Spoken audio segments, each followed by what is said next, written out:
Hello, everyone, and welcome back to the Red Path. My name's Brian, and today I'm joined by James and Josie, and we are going to be talking about the Data Slate. Today is Data Slate Day. We have the first of potentially three Data Slates in the next few months, at the start of 11th edition, to get us back on track for game balance for 11th edition. I know James, Josie, and I all have collective opinions. Josie and I particularly have played tons of 11th edition, and we will be playing tons more in the next few days to break apart the slate. But for now, how are you guys doing? How you doing, James? I'm doing good. I have been spending time at a lot of local RTTs, seeing how the meta is shaping up in the smaller communities, having fun there, and trying a variety of factions, Drakari, Salamanders, along with World Eaters. In that pursuit, it's been a refreshing reminder that there are some factions in this game that have an easy button to play, and World Eaters are not one of them. So that was an interesting reminder over the weekend, but it's been good. Good. Josie? I'm very good. I'm not going to be playing as many games as you are, I think, in the next few days, Brian, because it's actually my birthday coming up pretty soon. And I have already made sure that one of my birthday presents is the ability to play only 2 games on my birthday. But I'm looking forward to it. It's for anyone who doesn't know, it's WTC list lock coming up next week, which means we have a very, very short time to nail in exactly what we're playing to play against the best players in the world. And I can't wait. Yeah, like I said, we got a lot of games coming here soon. I promise that we'll be having a ton more World Eater content after WTC, but until now, we're kind of in like this weird hush hush psyops. Um, and then unfortunately, you may or may not see us be playing World Eaters at WTC. It's okay. It is going to be what it is. We just have to again take the best armies we possibly can for a team tournament. But I promise, I will be playing tons of World Eaters after this. But as I said, it's Data Slate Day, and if you're a World Eater player, it's a good day to be waking up, right? There's a whole lot of green, and we're going to get talking through it. We're going to talk about our thoughts and opinions on individual data sheets, how it may have shifted some of the lists. I know we've had some dispositions change around amongst many armies, including us. Um, and we'll kind of talk about who like we think the biggest winners and losers are of the slate, some problem armies to keep an eye out for, and some new armies that might be rising up.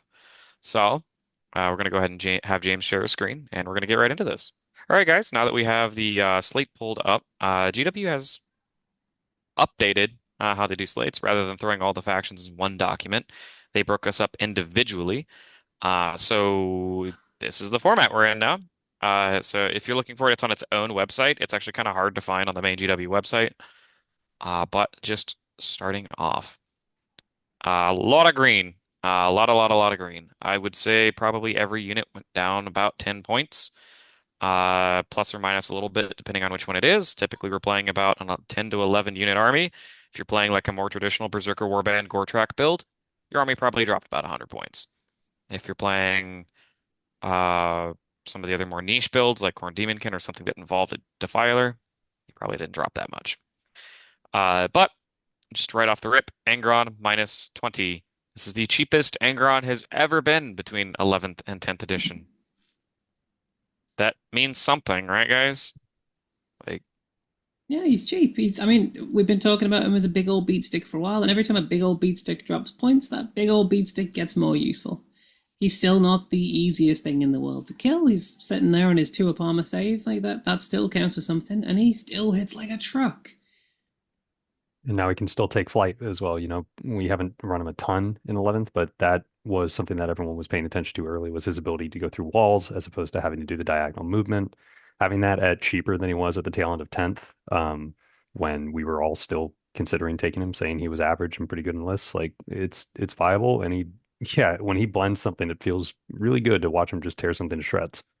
yep. And like I said, I'd be keeping an eye on him right now. I think if you're playing Warband, And even it's really easy to justify him in Warband, but I think you can get away with justifying him in other lists. At a certain point, you just have a beat stick that is point efficient enough. He still has no rules that are really relevant to the state of the game. Maybe the no fallback aura will come up. He makes your blessings super consistent if that's what you choose to do with him. Other than that, he just hits things really hard. There isn't really much to talk about here with him. He is just he's just dirt cheap. And then also on here, our Predators got cheaper, which is kind of funny because this CSM Predators went up 10 points, even though like nobody was really playing them. I tried them at ATC a little bit. They went up, ours went down. Does that mean you will play them? No. We put them at the bottom of the tier list for a reason, and 5 points is not enough to even raise them one tier. So that's not real. Don't read it. Chaos Rhino. I think like every single transport in the game, like of the smaller transports, like not Land Raiders, went down 10 or more points. Like Orc trucks are down 10. I don't really think Orcs should be dropping points, but they did go down 10. Rhinos pretty much across the board down 10. The CSM Rhinos is like 65 points now, which is like dirt cheap. Insane. The Chaos Rhino for us is 75 points now. I don't know why it's more expensive than the other ones, but it is. The disembarkability is really cool when you read it. In practice, rarely comes up. So I don't know.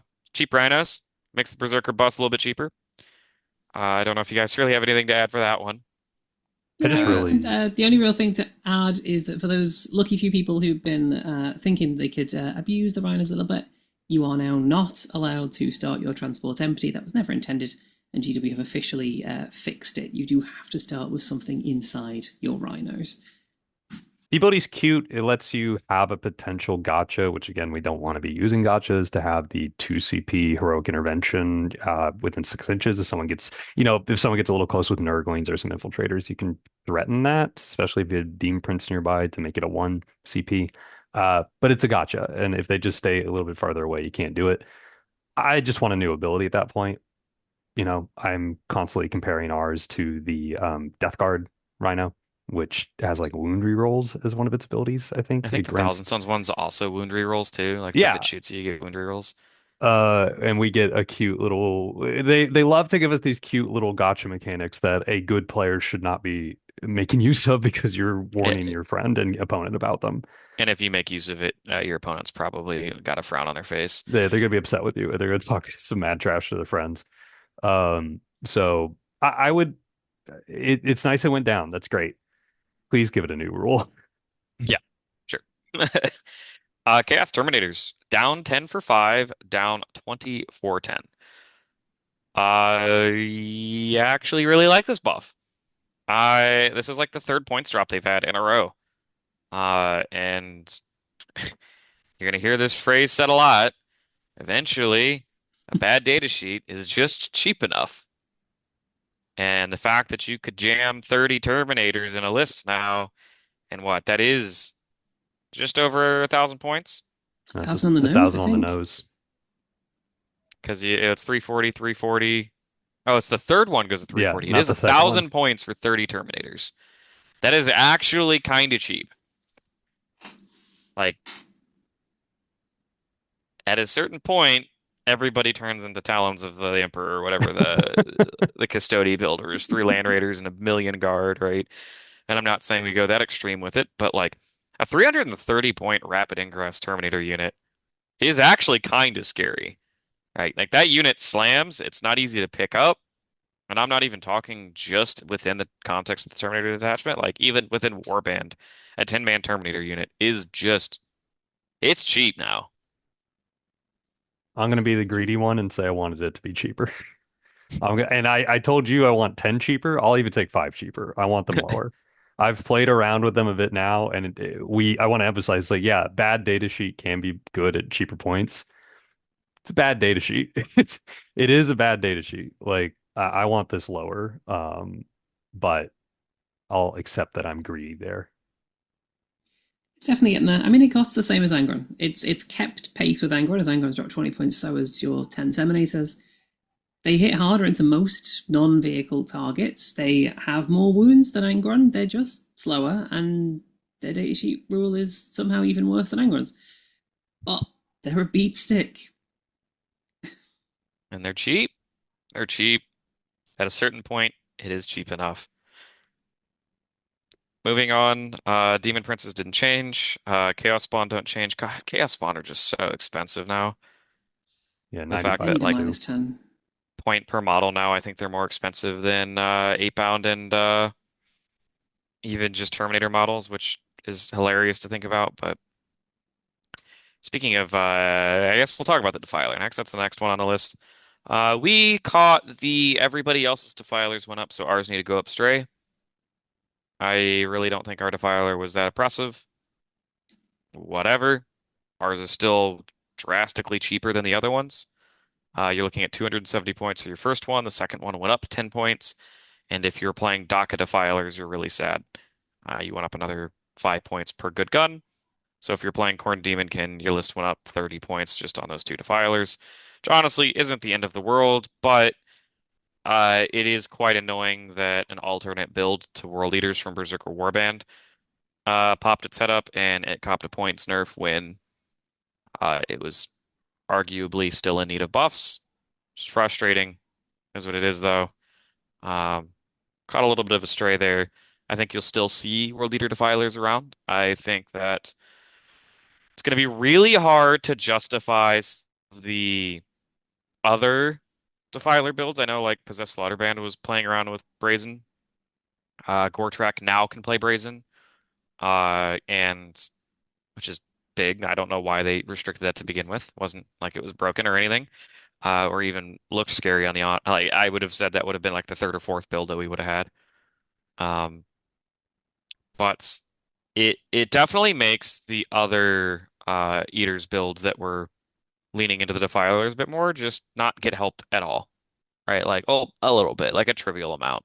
And it's kind of annoying, and it pushes you back towards that mono melee, like playing like mono melee warband right now. All of this green is great for you. If you're playing literally anything else, maybe you got to upgrade some Goremongers into spawn or something weird like that, right? That's what we're talking about in terms of a buff.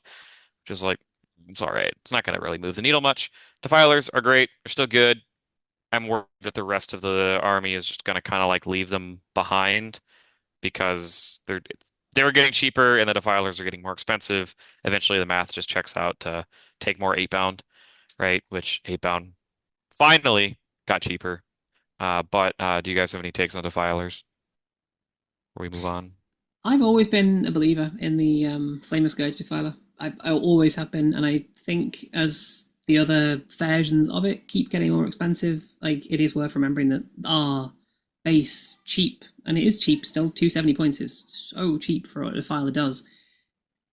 That's not an expensive chassis to take, and you could go. There's still a room where you take one of each, even, and if you take one of each, you could downgrade your second Defiler to a Flamer Scourge one, and you'll still have saved points in this slate. Yep. Yeah, I agree with that. And I think talking with other people who've been running Brazen, it's been people enjoy it. It still really sucks, just like even when you're using your strats, just like relying on hitting on fours because you can just have a bad day at the office. There's no rerolls like there is in a Forgefiend. You're not hitting on threes when you ignore mods like a normal army would. You are just hoping to hit enough sixes at some points. And that can be fun. It can be really brutal, but the days where it doesn't happen, that's even more brutal and it sticks in your Yeah. mind a bit more. Yep. So seeing those auto cannons go up effectively is strange for an army whose shooting is not already good, to say comparatively.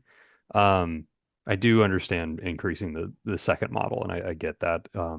And compared to a lot of other armies, our defilers got off little easy, I guess, especially if you look at like the changes to a T-Suns one.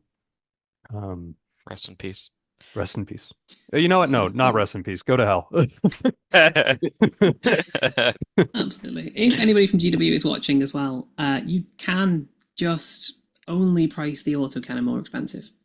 You could have Yeah, the last cannon the same price as the flamer, and we're still not taking it, guys. You don't need to make us pay more for it. Right? Like it just feels so odd.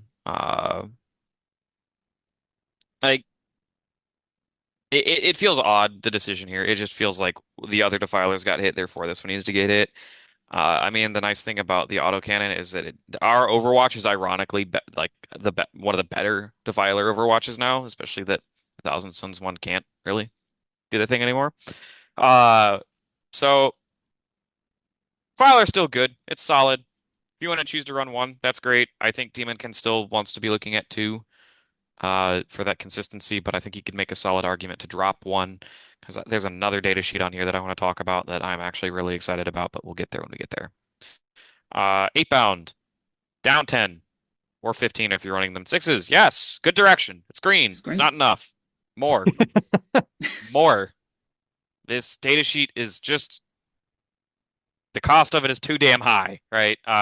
When you compare what this model has to do through to actually make it to combat, if you're not on Search and Destroy and you didn't go first and you're not planning on charging your opponent on turn one, these 8-bound have to like jump trenches to finally make it to combat. And at any point in time, your opponent can decide they're dead, right? Like your opponent can just will these 8-bound off the table at any given point in time. It's just how much effort that takes. And frankly, it's not that much effort. So the only way that you can really make it inconvenient for your opponent to deal with them is to make them cost effective, right? Like make it a pain in the ass to go after this 110.8 pound squad in the wall, right? And I think I legitimately think these guys could drop as low as 110, and I think that would just be okay. I could be fine, right? You're still That's about the price of a custodian at that point, right? At 110. So I don't even think that's a crazy thing to say for something that's less durable and doesn't even hit as hard and is situationally faster. I'll give it that, but we're the melee army, damn it. And trying to march a 3-man or a 6-man up the side of a table when they costed like the amount of a small tank, it sucked. Like, would you rather have three 8-pound or a dreadnought, right? Dreadnought every time. Uh, and you could repeat that for literally anything else. So seeing them go down, great. I'm excited. I want to see more of them on the table. When we did our tier list, we were really critical on even both versions of 8-pound.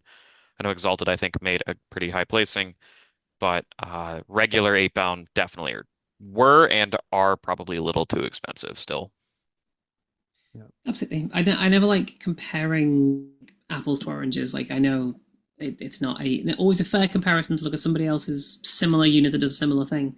But Flawless Blades at 95 points for three. We've got so much wiggle room on points before 8-bound become too cheap.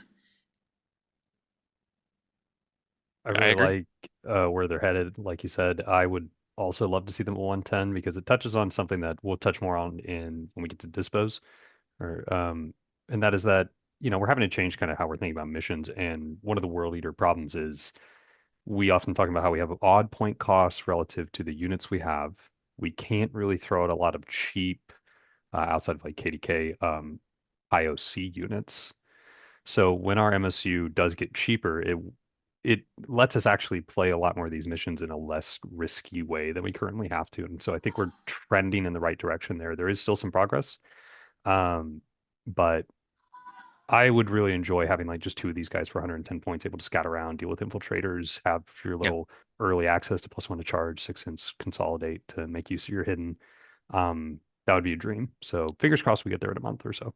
I really want to return to like what we were doing at start of 10th and even end of ninth with 8-pound, where they were just the first wave, right? This is just the batshit crazy first wave of crazy, like amped up Zerks running across the table, cheap enough to clear screens. They get into anything else, Yahoo, like even better. But like, I want this to be the first initial, like what our Chaos Spawn are trying to do right now. I want that to be what our 8-pound are doing, and I feel like that's a good role. They can be the glass cannon unit. I have no problem with their durability if they're just cheap enough and they can get across the table and do what they need to, which we're getting there. I think like a good identity for them would be just cheap. Like they don't want and slaughter, just running straight at you, right? That's all I want on turn one is to be able to jam some 8-pound across the table and not feel bad for it. Currently, or previously, we did feel bad because it just wasn't cost effective. Step in the right direction. I think Exalted 8-pound getting a point cut. They do not do the same thing as 8-pound. Exalted 8-pound getting a point cut down to 130. They are genuinely a steal now for how efficient they are. Uh, I'm kind of okay with them at 130. Like not even not okay as in like I'll play them. Like I was always going to play them, but I think now that this is just a good price point for what the status sheet's doing. Like it is very good, and you should probably have two squads in a list, one to two squads. Yeah, I'll put it this way. At 130, I'm even eyeing Exalted Eightbound and wondering, I've never put them in a KDK list. And now I'm looking at them and I'm like, maybe there could be some wiggle room there depending on how points shake out on the rest of the list because they are Right. very efficient for 130. And like 255 for 6 8 pound and 265 for 6 exalted. We're talking you slap a slot on that too, right? Like that's not that bad in points. And it's not a crazy durable unit, but it is kind of you have to dedicate something to pick that up. And if you don't, and they just get to revive, you leave one exalted model left and you revive back another one, like that unit's still probably going to kill stuff. So I mean I'm excited for the state of 8 pound, but I think regular 8 pound could go down a little bit more. There's room. There's room.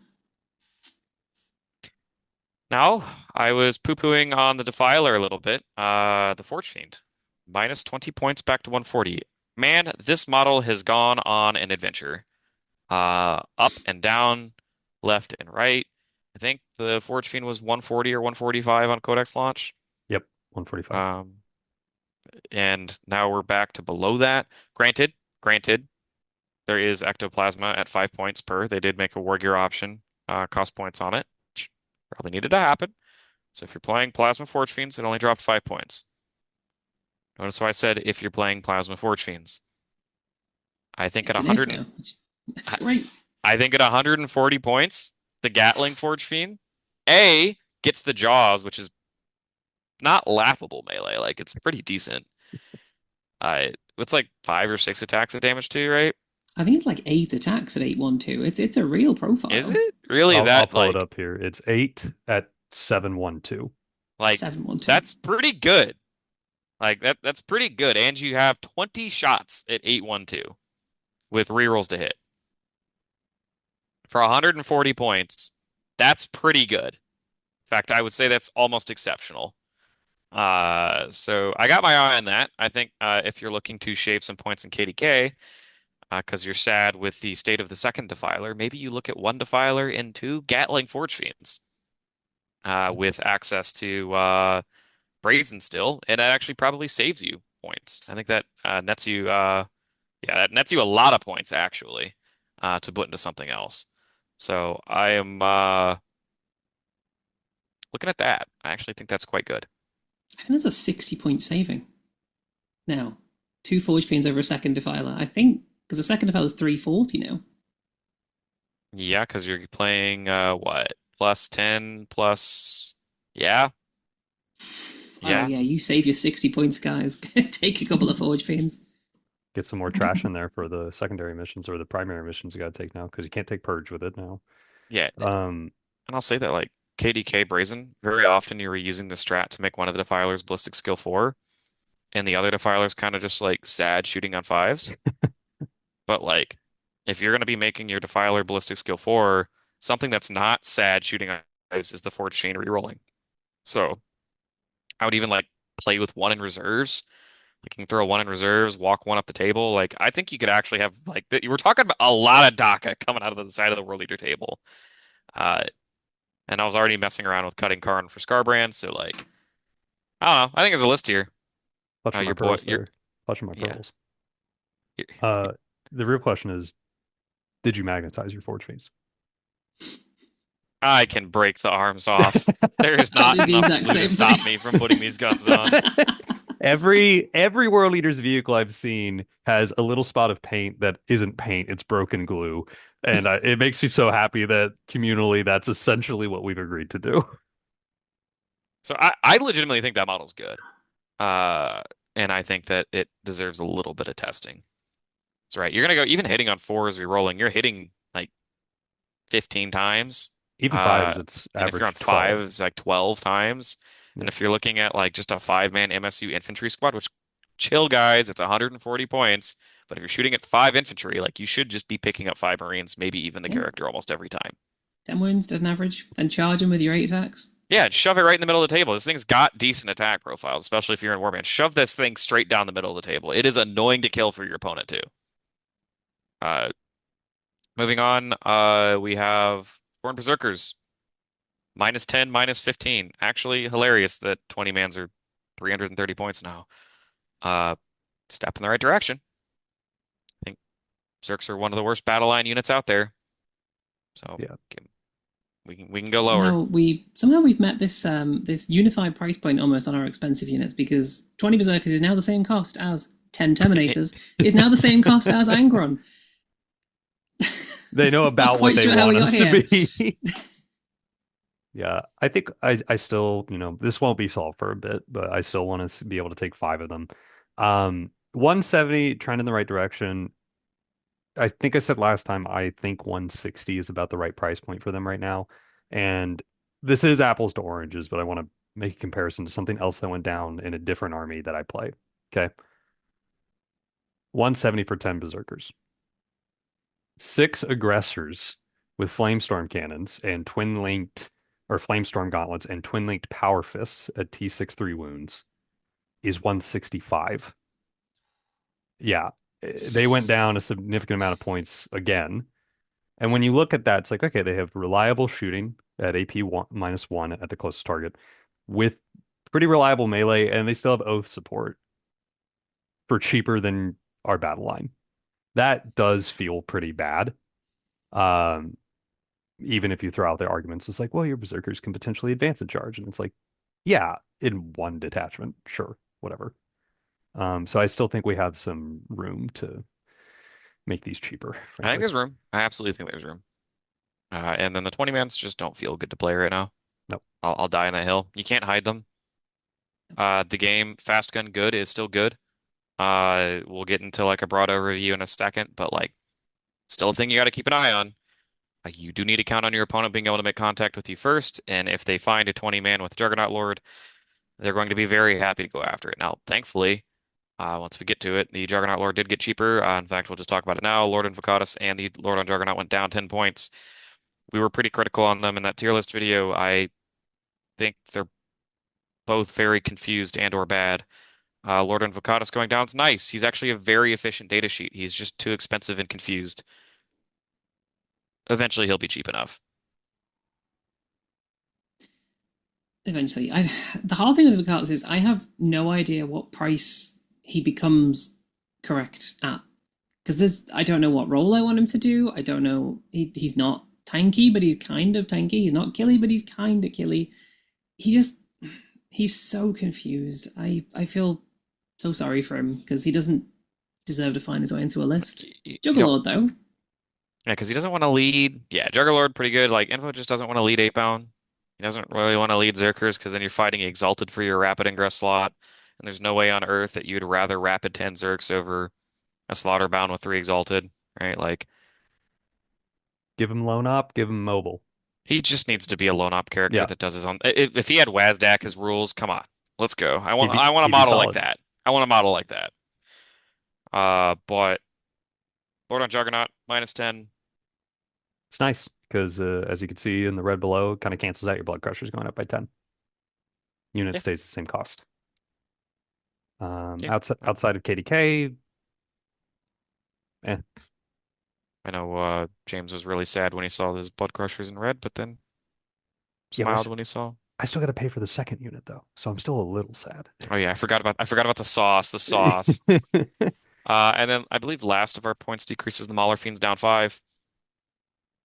I personally still think the model's a trap. Uh, he hits pretty hard. He got cheaper. You pay what 20, 25 points to give him the Brazen Enhancement for Cleave 2. Uh, it's not bad. He's just hard to hide. He's bulky and he's not terribly durable. arguably more of a trap than ever as well because he's now the same cost as the Daka Forgefiend, which we're considering taking melee on, which is not unreasonable melee either. So it shoots so much better than the Mauler Fiend does, and it doesn't fight that much worse. Like, yes, if you don't take Mauler Fiend, if you don't take Exalted, you're going to struggle to punch up into big stuff. But if you just assume that the big stuff will fall over and die to lethal hits, you probably want that Daka Forgefiend more than a Mauler Fiend. Yeah, I will say I have bought some fun mirrors where people have taken three Mauler Fiends, and that's kind of a scary proposition when they have all their bonuses to charge. Um, it's a lot more attacks as when you're facing it down. You expect them to have less, and so now they can still bounce, obviously, but I don't know. In high saturation with some clever reserve play, I think Miler Fiends have some sauce. Um, Obviously, you need to play them very well for that to work, though. Right. Blood Crushers, as James mentioned, they went up for some reason. If you were playing 18 of them, they went up way more too. Sorry, Blood Crusher fans out there playing 18. Whoopsies. I was. Yeah, but 12 went up 10 points. And that's not it for our buffs and rearrangement stuff. Like we have, like I said, mentioned earlier, that disposition shifted around. If you notice here, Brazen Engines is now Disruption. And that is a trend across the entire game. I believe every single Purge 1 DP is no longer Purge. GW woke up today and decided that Purge shouldn't really be as accessible. Honestly, I don't think Purge is as good as it is hyped up. It was still probably one of our better dispositions, still, even right now. As long as you don't get in the Purge mirror, I think being Purge is fine. And then also Butchers of Khorne went changed to Taken Hold. And was that it? I don't think any of the other ones changed. Brazen Engines specifically going to Disruption off of Purge, yeah. Yeah. So I mentioned Brazen goes to Disruption, and then Butchers of Khorne goes to Take and Hold, which is nice.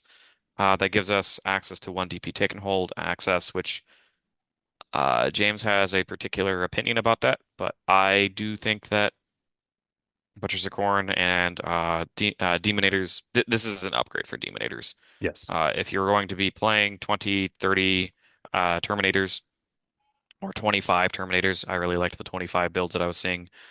Playing Take and Hold is way, way, way better than playing Reconnaissance for that style of build. And then the +1 to hit enhancement got 5 points cheaper. I think you're gonna take that. I really like the 5-man with plus OC, and I like two 10-mans with plus to hit, or at least you can mix and match it a little bit. Maybe one 20-man, or sorry, one 10-man is +1 to hit. The other two are +1 OC. But I actually think we have sauce now. I actually think this is a good detachment now. Yeah, this is great. This is actually what we wished for when we were talking about Demonators at the very first time. We weren't sure if it was going to happen, and now that it has, that's great. And like we said, Gore Stain Veterans, I think we talked about in that video, is pretty mandatory on at least one of those units. So it going down 5 points along with the Terminators going down is good. My concern with Taken Hold, and it's very viable, I think, but you have to be careful it's going to be interesting to see what lists get built out of it because, like I said earlier, we do not have great access to low cost, high OC as an army. What that means is the early game on Taken Hold's a little strange for us, and depending on the matchup, potentially can be countered quite effectively.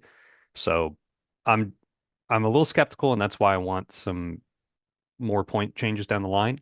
But it is an incredible step in the right direction. I think makes Butchers of Khorne indeed a lot more playable, and I for sure will be experimenting with it more in the week or so. Right on.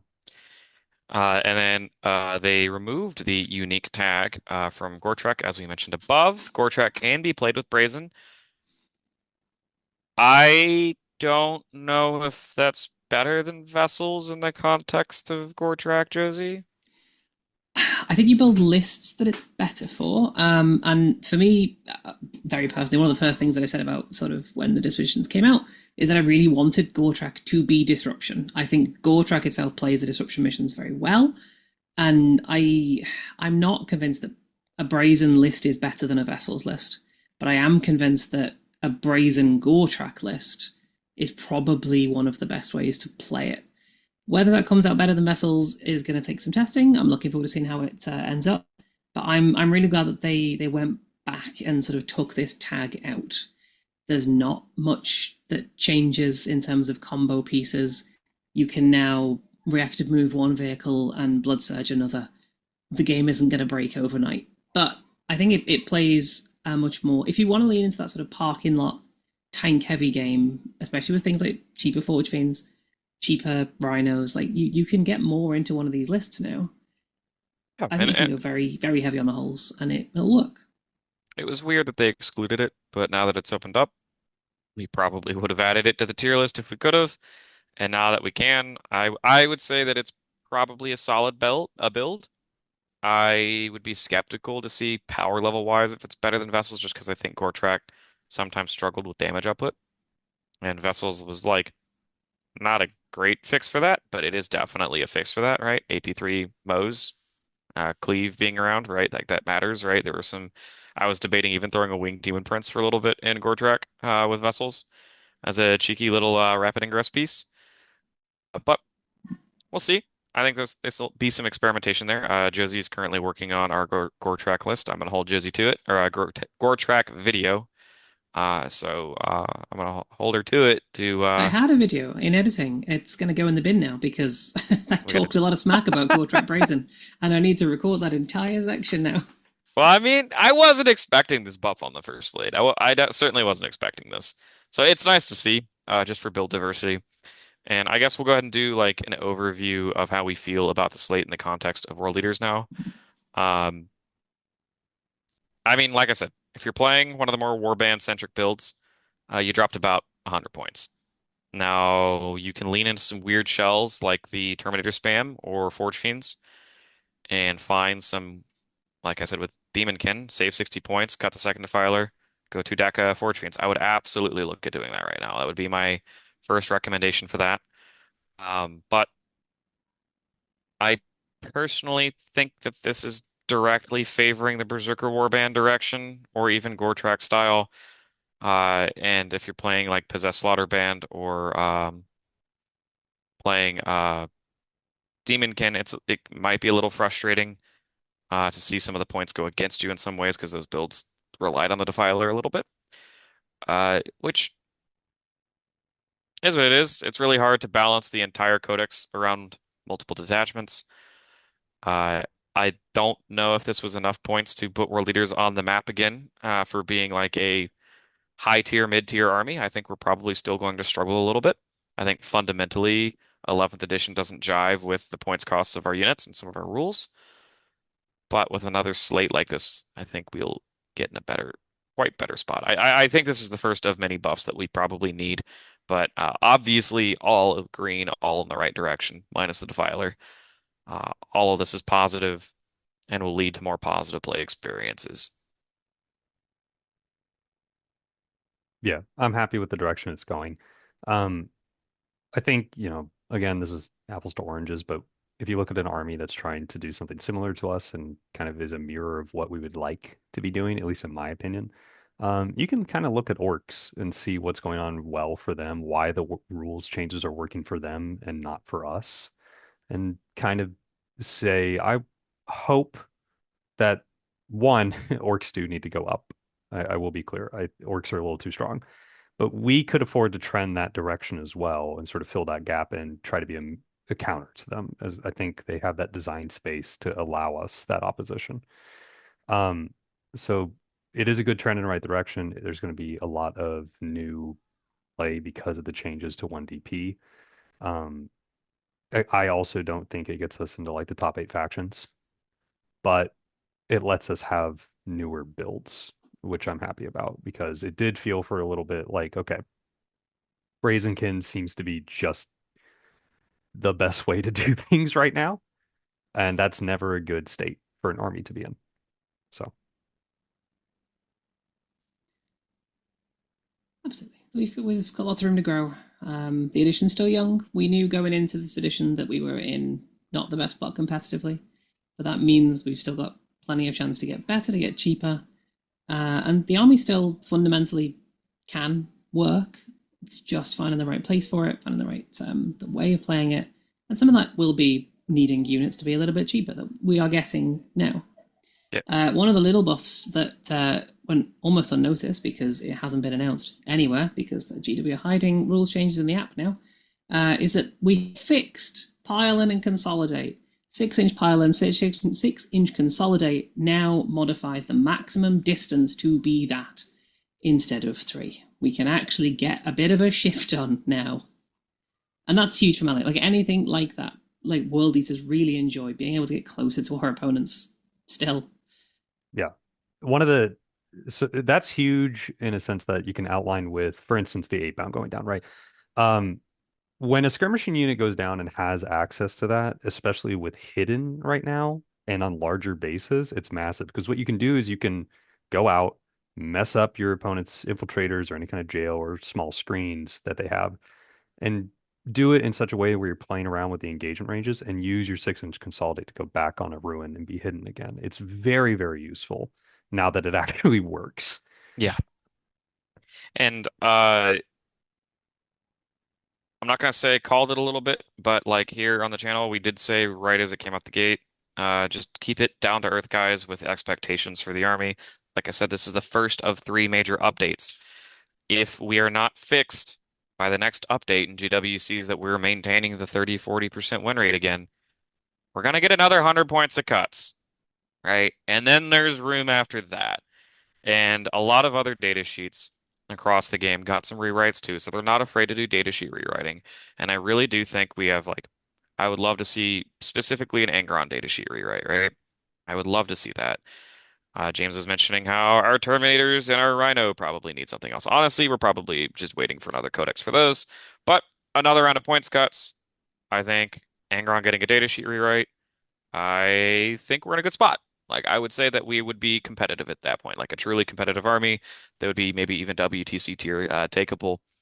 Uh, we have more room for balancing. No reason to doom. If anything, we should celebrate that we're finally getting positive attention. But kind of like some more context for the broader state of the meta. I think world leaders that we're going to be finding ourselves in. James mentioned his disdain for the big green menace that's still out there. Equatorial is definitely one of the most egregious 1DPs printed. I No, I mean it's just too good, right? It's just Scout 6. I mean, it was for all the same reasons that Index Eaters were called toxic. Turns out, feel no pain, scouting horde armies that hit you on turn one isn't good for the game. And I did kind of acknowledge that back when we were doing that to people. It doesn't feel good to play 30-minute games. And being on the receiving end of that from orcs, while they are dirt cheap, it's gonna be a challenge. I think we could tech our builds a little bit to deal with it. It would definitely require you going a bit wider, which makes it rough into other matchups where you have to hide from them. But we have to watch out for orcs, right? All of the fast gun good armies are still good. Um, Tau got hit meaningfully, but they'll still be out there, and it'll still hurt to get shot at by dirt cheap battle suits. I think what they moved Retcon up to 3DP, so I mean that does mean something. They lost a bit of rules. Battle suits didn't go up any points. In fact, Farsight went down. Riptides finally got some reasonable points increases that they probably deserved at the start of the edition. But your army's still solid.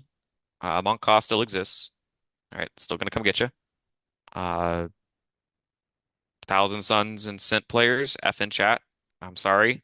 Actually, I'm not sorry. Scent got the deserved death that it needed. I hated getting shot by Puppet. I really hope they would have fixed the army in ways other than just like I think just removing Puppet and not doing the sweeping points increases would have been, or at least trying to rebalance Puppet with some points increases. But they just decided to not try to fix Puppet, wholesale remove it from the game, and hit you in the head with a bat. So F in chat. Same thing for Thousand Suns. Most of the other Defilers got touched. They all went up like I think they all got at least the second one went up 10, and then War Gear went up 5. I think some of them got a little bit more than that in points. And then rules changes on the Thousand Suns one lost the Overwatch, lost the Feel No Pain. CSM one lost full wound rerolls. I'm not sure what happened to the Death Guard one. I think it was just points. But pretty substantial. Am I missing any like other big ones? I know there's a whole bunch of green on Gene Stealers and Sisters. Keep an eye on them. Yeah, I think one of the sisters' better detachments also dropped to 2DP. I think it was Bringers of Flame. That's dropped to 2. So there's a Oh, lot of room in sisters builds right now for some scary shooting. Yeah, that's actually terrifying. that is a scary detachment to have in the wild. But I'm excited for it. I think the meta will have a lot of good changes going around. Um, and hopefully we'll fit into it. I think some of the top armies are still at the top, and I think they will still give us a very hard time, just fundamentally based off of how they play and how Fast Gun interacts with the game. Very good, because Fast Gun is indeed still good. Uh, but step in the right direction. Absolutely. On a more sort of casual level, big claps to GW for buffing two of the armies that you will never see in the game.